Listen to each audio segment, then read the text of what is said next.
is taken from the New Testament book of John, chapter 4, verses 1 through 6. I'm going to be reading from the NLT translation of John chapter 4, verses 1 through 6. Jesus knew that the Pharisees had heard that he was baptizing and making more disciples than John, though Jesus himself didn't baptize them, his disciples did. So he left Judea and returned to Galilee. He had to go through Samaria on the way. Eventually, he came to the Samaritan village of Sychar, near the field that Jacob gave to his son Joseph. Jacob's well was there, and Jesus, tired from the long walk, sat wearily beside the well about noontime.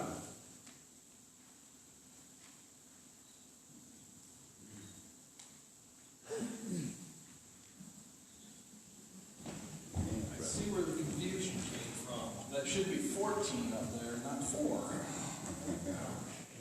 It wasn't your fault. We can call that operator error. And I was the operator, so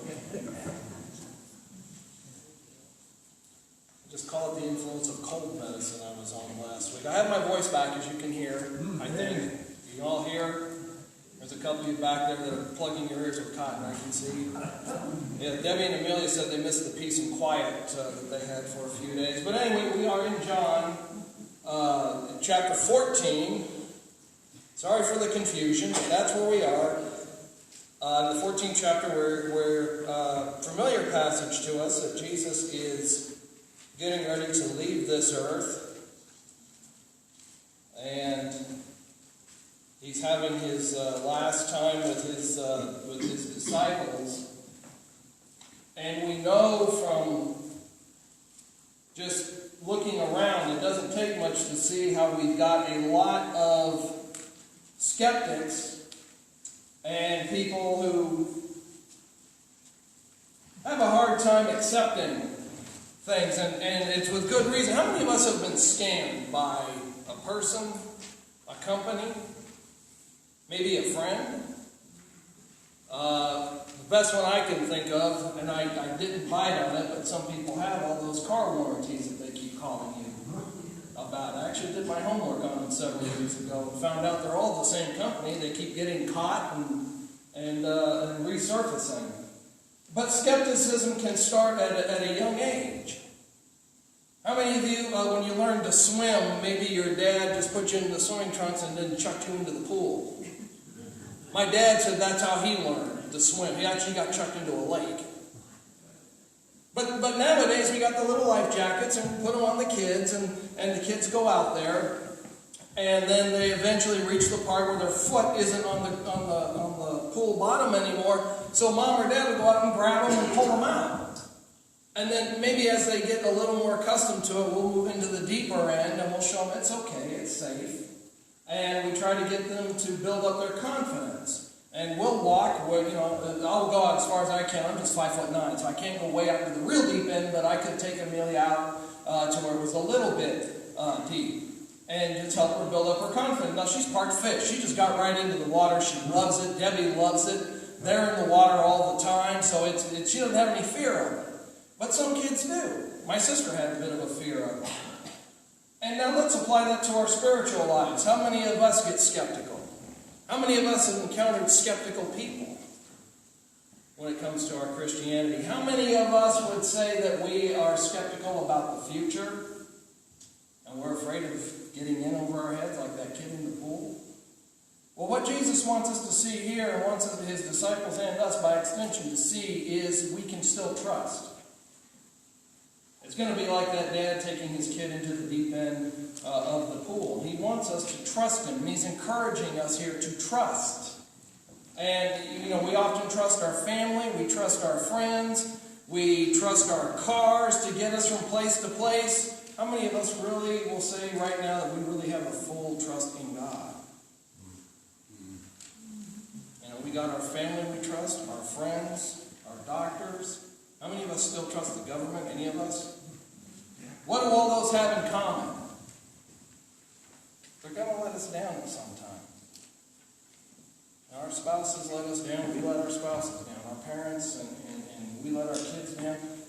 But this is where when we trust God, and that's the question to look at today, is do we trust? Jesus says, trust me. And if you're following along on the outline, I got one for the kids today and one for the adults. This is where we're going to start here on the outline, on the inside, where Jesus says, first of all, just trust me.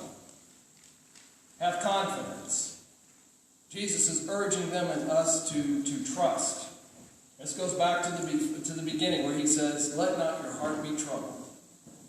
And when I look at I know a lot of people, and I used to be a real super news junkie. I've kind of burned out on it the last few years. But I know a lot of people who've told me they don't bother to read the paper, they don't watch any of the cable news shows because it's all bad, and it just upsets me and it bothers me. But Jesus is saying, let not your heart be troubled. The world's going to go its way, but you keep your focus here on me. And they're willing and they are able to trust him while he was in their presence. But what about when he is gone? Are they still going to have it? It's easy to trust somebody when they're sitting right there in front of you. Any of you, when you're on the job, have you ever had to train the new guy that's just come in? So you get them all set up, here's what we do, here's how we do it. Okay, now you go and do the job, and then you go in the office and you're sitting there and you're thinking, can he really handle that? Or when mom or dad was right there with you when you were a kid and they've gone and they said, okay, I'm going to be back to pick you up, and then hours and hours go, but they haven't come. They're not here. We get scared. Christians, we get scared sometimes, don't we? When we think God is not working or God is not there, but Jesus is saying, just have confidence, just trust. Trusting God means we have to trust something we can't see. And sometimes we may not understand what it is God's doing. But think about how many things and people we trust that we don't see. My dad was a pilot for 40 years, and I'd go up with him a lot of the time, and sometimes I'd have the headphones on. If it was just he and I, we wouldn't have the headsets. But we're talking to the ground air traffic control. I can't see those people. I'm putting faith, and my dad and whoever was on that plane was putting faith in those air traffic controllers that we can't see, that we're not on course to hit another airplane. Trust, faith. I can't see God, but I'm going to have that same kind of trust there that whatever is coming down the pike for tomorrow, me and God are going to be able to handle it. Somehow. And there are going to be times things that happen that I don't understand.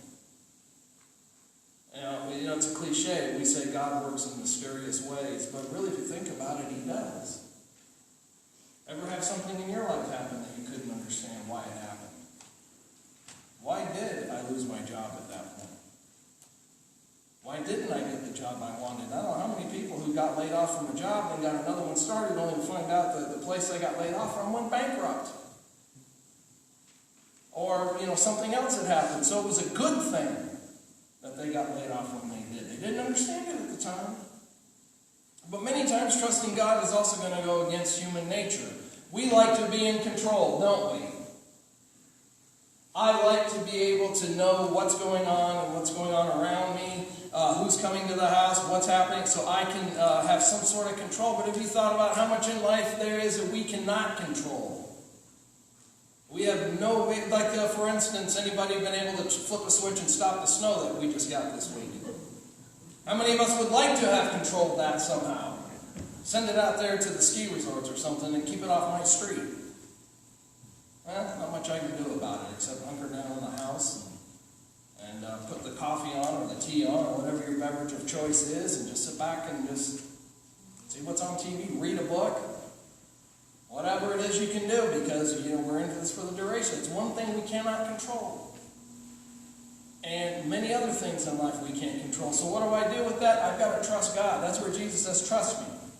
There's going to be a lot going on that you can't control, but you just trust me. But do we really trust God? No, listen, it is okay to ask questions.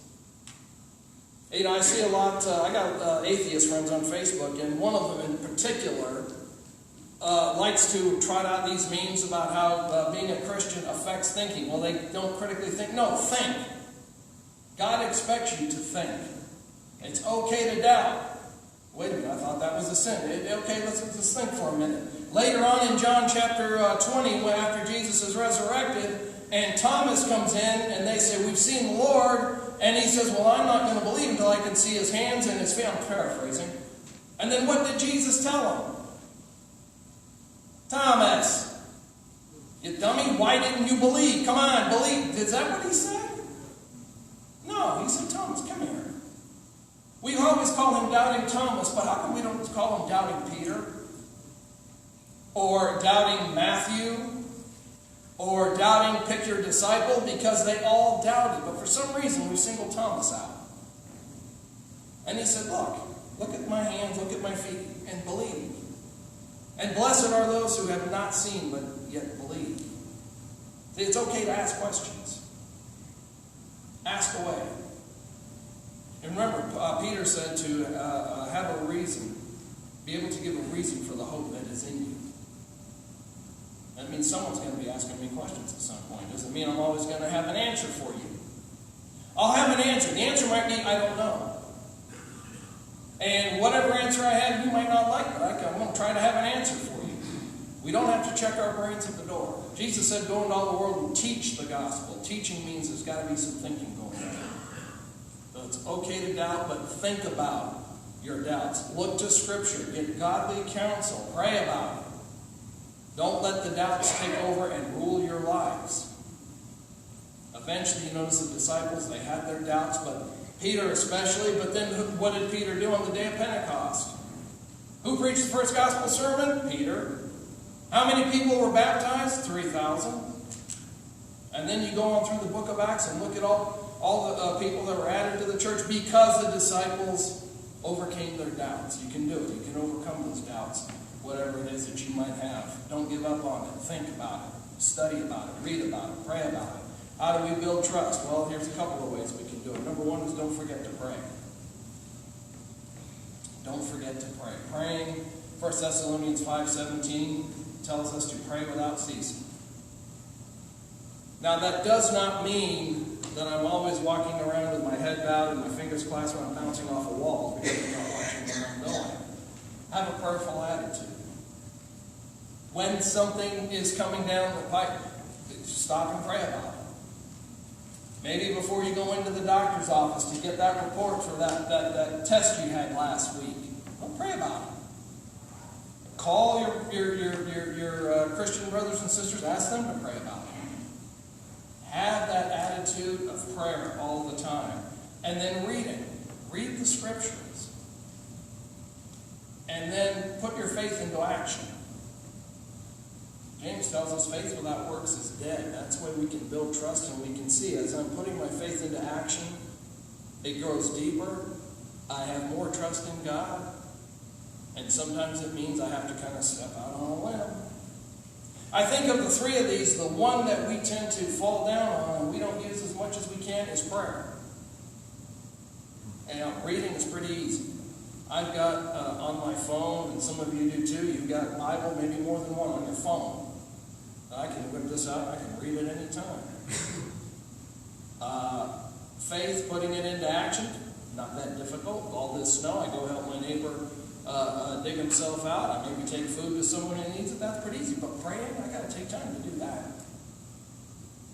I get up in the morning, do my stretching, my exercises, and I go up to have my prayer time and I don't know what's happening on Facebook. Next thing I know, there's down an hour. Oh, it's time to get the kid up. Time to get ready for school. And it can slip by.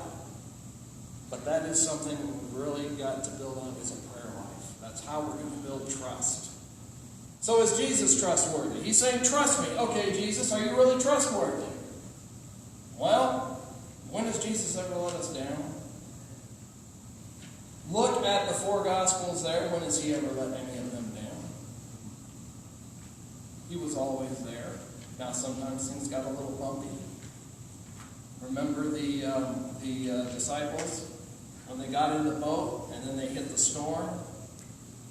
They were doing exactly what Jesus told them to do, weren't they? But they still hit a storm.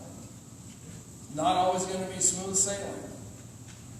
But but remember, Jesus was still there to get them through the storm. What's the great line? Sometimes he lets the storms rage, but he calms you.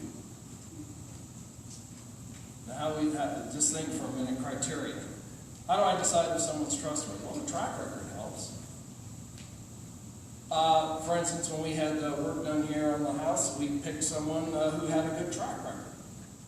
If you're looking for a contractor, if you're looking for a mechanic on your car, a good track record. What's this guy's other customers like?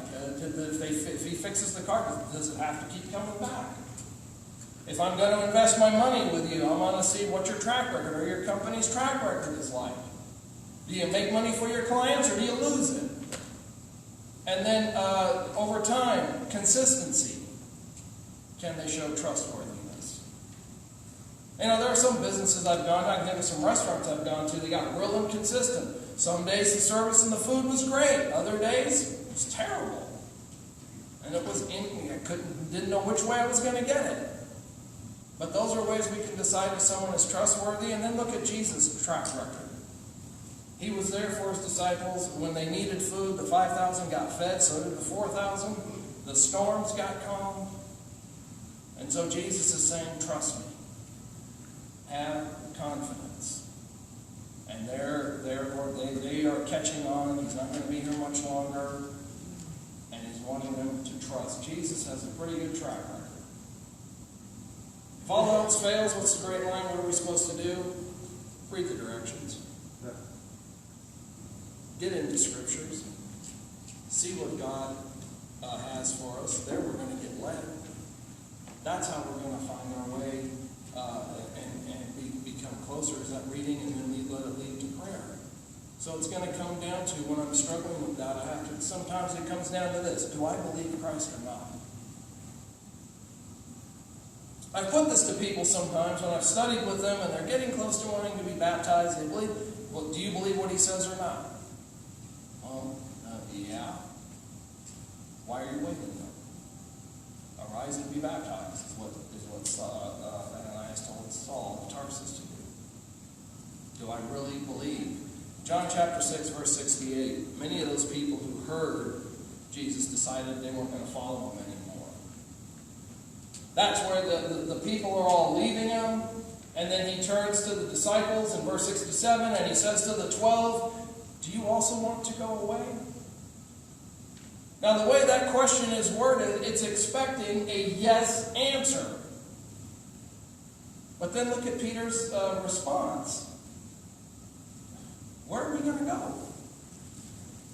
You have the words of life. He knew there was no alternative to Christ.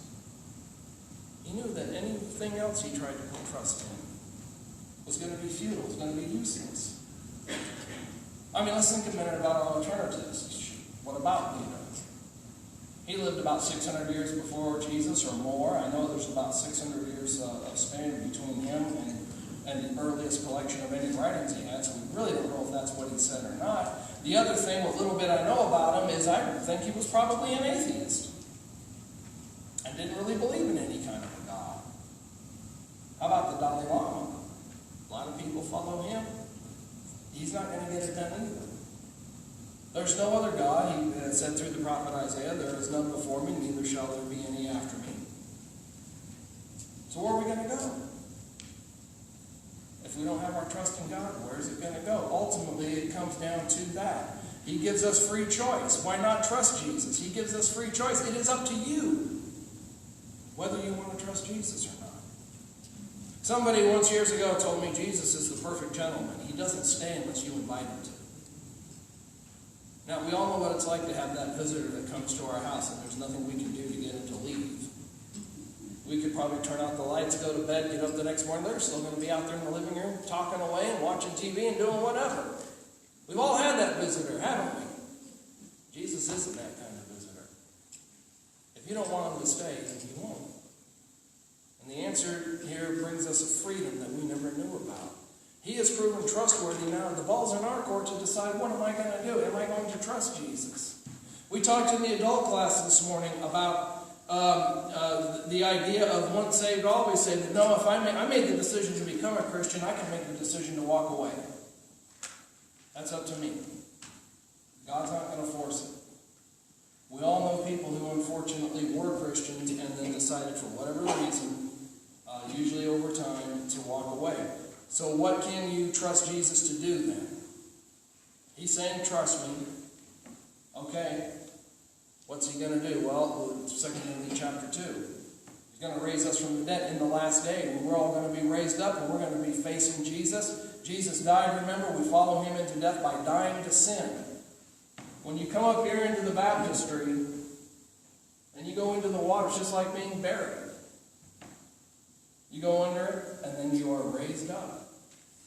That's why I use immersion and baptism interchangeable. Because that's what it means, an immersion. You know, when someone dies, we don't just lay them on the ground and sprinkle a little dirt over them. We dig a hole, we put them under, cover them up. That's basically what we're doing up here in the baptistry. Is we're putting you under, and then as you come up, you are raised to walk a new life. He arose from the grave, we follow him in that also when we come up out of the grave of baptism. Out of that watery grave to walk a new life. That's a commencement. You're starting a new phase. Just like down here at the high school, when we have that in May or June or whatever it is, we have a commencement. What do you mean? I'm just finishing school. 12 years of school. 13 if you count kindergarten. 14 if you count pre-K. And you're saying commencement? Yeah, you're starting a new phase of your life. You're going out into the world. You're going to college. You're going into the military. You're going to work. You're doing whatever. It's a new phase. I've become a Christian. It's a new phase. I'm going to make some changes. I'm going to, like the song said, I've decided to follow Jesus. And in 1 Corinthians chapter 15, talking about the resurrection of the believer, it is a victorious and it is certain it is going to happen. So that we will spend eternity with Jesus. And loved ones that have gone on before, we've all got friends and relatives who were Christians, who've since gone on, they've passed away, they're waiting for us. I talked to, in one of our group homes, we had a couple that had 2 miscarriages. But when they told us we've got 2 daughters waiting for us up in heaven, they'd always smile a little bit. Because they know that those 2 girls are waiting for them up there. It's victory in no uncertain terms. Look at 2 Timothy chapter 2. Look at verse 12. He says there, if we endure, we shall also reign with him. If we deny him, he also will deny us. It's about endurance. Now, I got a friend, she was actually my trainer for a little while, years ago in Florida. She has, I think, right now run about 16 marathons. 23-point-something miles. I forget what the distance is apiece. Do the math, see how many miles that is. You don't think that takes some endurance? To be able to do that? It's going to take endurance for us to get through this life. It's going to take endurance to trust. See, Paul's words here are victorious. Look at there in 2 Timothy. He says, we will reign with him. 1 Corinthians 15, the victorious resurrection. That sounds pretty good to me. Yeah. Now, my brother's also been a marathon runner, and there are times when you're running in a marathon, he wants to quit. And I ran a little bit of track in high school. There were times, I wanted to quit. But you gotta keep pushing ahead. And this was written, 2 Timothy, from a very positive position or a very positive posture. And Paul, remember, by this time is at the end of his ministry. This is the last letter that he wrote. So he knows his end is coming. He's run his race. It's about done for him. And in our lives, we will be called upon to endure different situations for Jesus. Where it's real persecution that goes on in some other countries. But Jesus is saying, trust me. Endure. He told Paul, when he called Paul, that he was going to have to suffer things for my name's sake. That's what he told Ananias. When he told Ananias to go to Paul, and Ananias was real hesitant. I've chosen, he is my chosen vessel. He said, now if you're in 2 Timothy, making the sidetrack there, and see here at verse 12, he says, you can trust Jesus to expect our loyalty too. He says, if we disown him, he will also disown us. And then you go on down to chapter 4. The Spirit clearly says that in the latter times some will abandon the faith or depart from the faith and follow deceiving spirits and things taught by demons. Now notice that. He expects loyalty.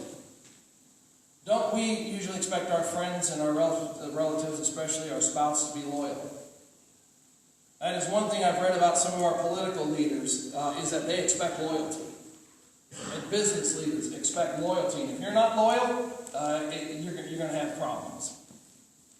Now when it comes to Jesus, he wants us to be loyal.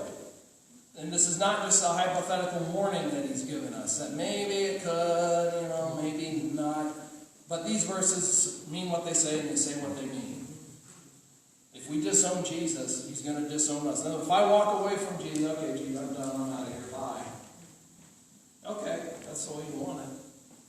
God will do everything possible on his side of the fence to keep us faithful. And Jesus is going to do everything he can, but it's going to come down to my being loyal. My being faithful. And the Bible's pretty clear. We can fall away if we don't stay walking in his light. You can trust Jesus to keep his word even if you don't. If we become faithless, he'll remain faithful to his word. He has said, remain faithful to the end, you shall receive a crown. I'm paraphrasing again. But that's the idea, is to remain faithful. Jesus and God, you notice, don't make statements they don't enforce. They're not like the parent you see when you go to the store, their kid's out of control. Will you put that down? Come on, put that down. Put it in, and they keep telling the kids just run all around and not listening to them. Yeah, it doesn't work that way. God will enforce it. 2 Timothy chapter 2, notice here that it doesn't mean that we lack assurance of salvation. It's almost a double negative. That is a double negative what I have there. But we can have assurance if we stay close. If we walk in the light. Remember, 1 John, he says, if we walk in the light as he is in the light, we have fellowship with one another, and the blood of his Son cleanses us from all sins. If we walk in the light. Are we walking in the light today? You see, Jesus did not abandon us. We don't have to live in fear. We can be bold in what we do. We have the design and the preparation for heaven. We have the promise of eternal life. It's there. We just have to stay walking in the light and rely on Jesus to get us through it. We may have some rough seas, just like the disciples did when they did exactly what Jesus said to do. But you notice Jesus was there. He was asleep in the home. Hey, wake up. And okay, you have little faith, and then he calmed the storm. Heaven, remember, is a prepared place for prepared people. So you got to ask yourself this question. Am I prepared? Only you can answer that. I can't answer it for you. If the answer is yes, that's great. If it's no or I don't know, then we need to talk. If you go out to your car this morning and Jesus is standing there and he says it's the end of time and I'm taking my people home, are you going home with him? If it's no or I don't know, let's talk about it. Don't leave unless you're sure of your salvation. If we can help you, we will stand in a moment and sing a song and give you the opportunity to respond. If you're not comfortable doing that, to express your need, that's fine. We'll talk to you privately. But just make sure you're sure of your salvation, that you are walking in the light as together we stand and as we sing.